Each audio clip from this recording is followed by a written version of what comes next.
Senior ranker person अफसर कोमल join कर चुके हैं। अफसर बहुत शुक्रिया आप वक्त देने के लिए। कहिएगा ये ओवरऑल सिचुएशन, आप तो खुद वहाँ पर दारुल हुकूमत में मौजूद हैं, फ़िज़ा इस वक्त कैसी है वहाँ की ये भी बताइएगा, और साथ साथ जो लोग वहाँ पर बात कर रहे हैं उस हवाले से आप तक क्या पहुँचा है, ओवरऑल इस पर क्या कॉमेंट करेंगी? जी, बड़ी एक अफसोस की फ़ज़ा है। आपको याद होगा आज से कुछ साल पहले F8 में भी कचहरी में एक धमाका हुआ था और इसी तरह मासूम शहरियों की जानों को नुकसान हुआ था, और उसकी जो तल्ख़ यादें हैं वो एक तरह से आई थिंक ये G11 में आज जो कचहरी में धमाका हुआ है उससे ताज़ा हुई हैं, और बिल्कुल एक अफसोस की फ़ज़ा है। बहुत अलार्मिंग सूरत हाल है, क्योंकि पाकिस्तान के में जो एक बॉम्ब ब्लास्ट का खुदकुश धमाकों का एक तसलसल हमने देखा वो थम चुका था पिछले कुछ सालों के अंदर। तो उसके बाद से एक बार फिर से ये जो वाक़या पेश आया इसने खौफ की फ़ज़ा कायम की है। लेकिन यकीनन अगर हम डॉट्स को कनेक्ट करें तो बहुत सारी चीज़ें होती हुई नज़र आ रही थी। इस किस्म के सिक्योरिटी अलर्ट भी मौजूद थे, हमें कुछ सिक्योरिटी बढ़ी हुई नज़र आई थी, ख़ासकर दारुल हुकूमत इस्लामाबाद में और मुल्क के बाकी इलाकों में भी जो मेन पॉइंट्स होते हैं, शहर के अहम मकामात होते हैं, उनके ऊपर सिक्योरिटी को बढ़ा दिया गया था इन्हीं हालात के पेश नज़र। क्योंकि आपको याद होगा कि एक तो अफगानिस्तान के साथ जो क्रॉस बॉर्डर दहशतगर्दी के हवाले से पाकिस्तान ये इशू उठा रहा था, इंटरनेशनल लेवल पे मुज़ाकरात के अंदर भी ये मामला उठाया गया, लेकिन उसके ऊपर एक संजीदा रवैया हमें नहीं नज़र आया था अफगानिस्तान की हुकूमत की तरफ से। लेकिन एक बात हमने ज़रूर देखी थी कि उनकी तरफ से इस किस्म की धमकियाँ दी गई थी कि हम इस्लामाबाद में अटैक करेंगे।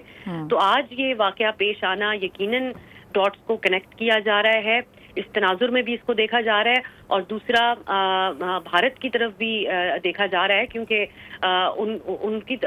जो प्रॉक्सीज का इस्तेमाल करने का एक सिलसिला है और इस नीयत का इजहार भी वो पहले से करते आ रहे थे। और फिर इसको इस कॉन्टेक्स्ट में अगर देखा जाए कि वहाँ पर बिहार में इलेक्शंस जो हो रहे हैं, तो मेरे ख्याल से ये एक बड़ी अलार्मिंग सूरत हाल तो है पाकिस्तान के लिए इंटरनली सिक्योरिटी के एतबार से, लेकिन अब इसकी जो मजीद तफसील आएगी उसके एतबार से हमें देखना होगा कि बाकायदा तौर पे क्या बताया जाता है। लेकिन बहरहाल अगर ये इसको इसी तनाजुर में इस वक्त देखा जा रहा है कि जो अफगानिस्तान के साथ कशीदगी पाकिस्तान की है। अच्छा, अब सॉरी टू इंटरप्ट यू, ये सिर्फ अफगानिस्तान के साथ हम रिलेट कर सकते हैं? अगर हम 2 रोज़ कबल बात कर लें, जिस तरीके से भी भारत के अंदर हुआ है, रेड फोर्ट के सामने जो अटैक हुआ, खुदकुश अटैक, उसके बाद हमने देखा मोदी का जो स्टेटमेंट आया, इसके अलावा जो इंटरनेशनली जिस तरह से इंडियन मीडिया बात कर रहा था कि उसका इल्ज़ाम पूरी तरह से पाकिस्तान पर लगाने की कोशिश की जा रही थी, उनके अपने अवाम वहाँ पे खड़े हुए मैंने देखा कि बड़े साउंड बाइट्स दे रहे थे कि इसमें हमारा पड़ोसी मुल्क हो सकता है। तो ये ताने बाने वहाँ से भी मिल सकते हैं, ये उसका भी एक कह सकते हैं तसलसल हो सकता है? वेरी क्लियरली, क्योंकि अफगानिस्तान इस वक्त भारत की प्रॉक्सी है, और वो लोग जो भी कशीदगी कर रहे हैं या फिर एक डिप्लोमेटिक लेवल के ऊपर जब बात हो रही थी, उनके साथ मुज़ाकरात हो रहे थे पाकिस्तान के तुर्की और कतर की मार्फत में सालिसी में, तो उसमें भी जो उनका रवैया था वो बिल्कुल एक भारत की प्रॉक्सी का रवैया था। जब तमाम तफसीलात अब सामने आ चुकी हैं, मीडिया में रिपोर्ट हो चुकी है कि उस मुज़ाकरात में वो पाकिस्तान से इत्तफाक करते थे पाकिस्तानी वक्त से कि हमारे यहाँ TTP की प्रेजेंस मौजूद है, लेकिन जब उनको काबुल से इंस्ट्रक्शंस आती थी तो वो अपने अल्फाज वापस ले लेते थे। जो सालिस जो ममालिक हैं उनके हवाले से भी मीडिया में रिपोर्ट हुआ, खासतौर पर इफ्तिखार फरदौस सीनियर सहाफ़ी उन्होंने इसको रिपोर्ट किया है कि जो सालिस ममालिक हैं उनको भी अफगानिस्तान की जो वफ्द था वहाँ पर काबुल रिजीम का तालिबान की, उनको वो बड़ा मज़ाक़ा ख़ेज़ उनका रवैया नज़र आया। तो आई थिंक देखिए अफगानिस्तान की जो तालिबान का मौक़िफ़ है डिप्लोमेटिक लेवल के ऊपर और इन जनरल जो पाकिस्तान की डिमांड्स हैं उसके हवाले से, ये तमाम एक भारत की प्रॉक्सी के तौर पर इस वक्त वो उनका रवैया है। और ये जो वाक़या है आज का, अब तक इस पे जो बयान दिया है इंटीरियर मिनिस्टर ने भी इसके ऊपर बात की है, सिक्योरिटी ज़राए भी इसके ऊपर बात कर रहे हैं, ये हमें बाकायदा तौर पे ताने बाने भारत और अफगानिस्तान से ही मिलते हैं। तो अब हालात और डायनामिक्स इस तरह तब्दील हो चुके हैं कि जब भी हमने सिक्योरिटी के एतबार से चीज़ों को देखना है तो उसमें भारत के साथ अफगानिस्तान को रख कर देखना होगा, जो कि आज से कुछ साल पहले तक तो ये अप्रोच नहीं रहा करती थी। तो आई थिंक ये बिल्कुल ऑल टुगेदर जिन हालात का पेश खैमा था, जिसके हवाले से इशारा किया जा रहा था, जिसके हवाले से सिक्योरिटी अलर्ट्स भी थे, और आपने नोट किया होगा कि पिछले कुछ अर्से में सिक्योरिटी एक्सपर्ट्स इस तरफ बावर करवा रहे थे कि पाकिस्तान में इंटरनली सिक्योरिटी चैलेंजेस दरपेश हो सकते हैं। और आई थिंक आज का ये जो वाक़या है, इससे पहले जो वाना में कैडेट कॉलेज के ऊपर की इमारत के ऊपर जो अटैक करने की एक नाकाम कोशिश की गई है और पाक फौज ने जवाबी कार्रवाई की है,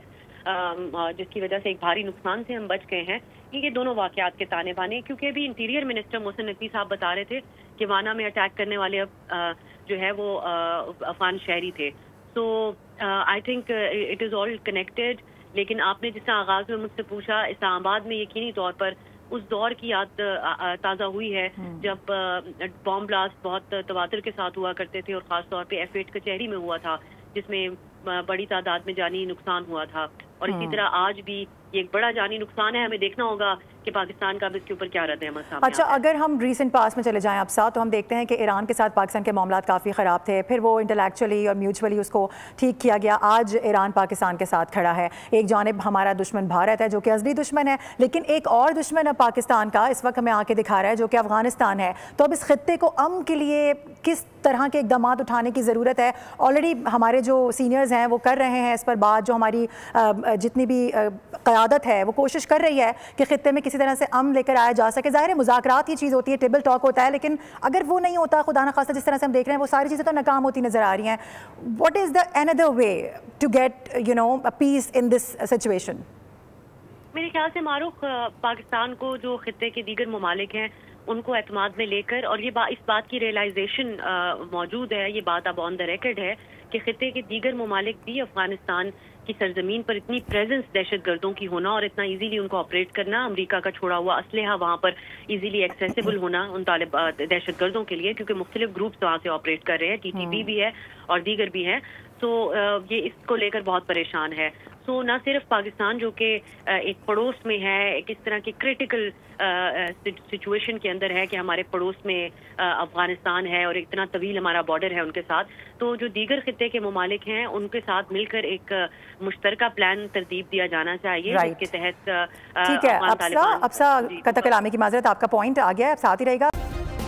سبسکرائب کریں اور بیل دبائیں تاکہ کوئی خبر رہ نہ جائے.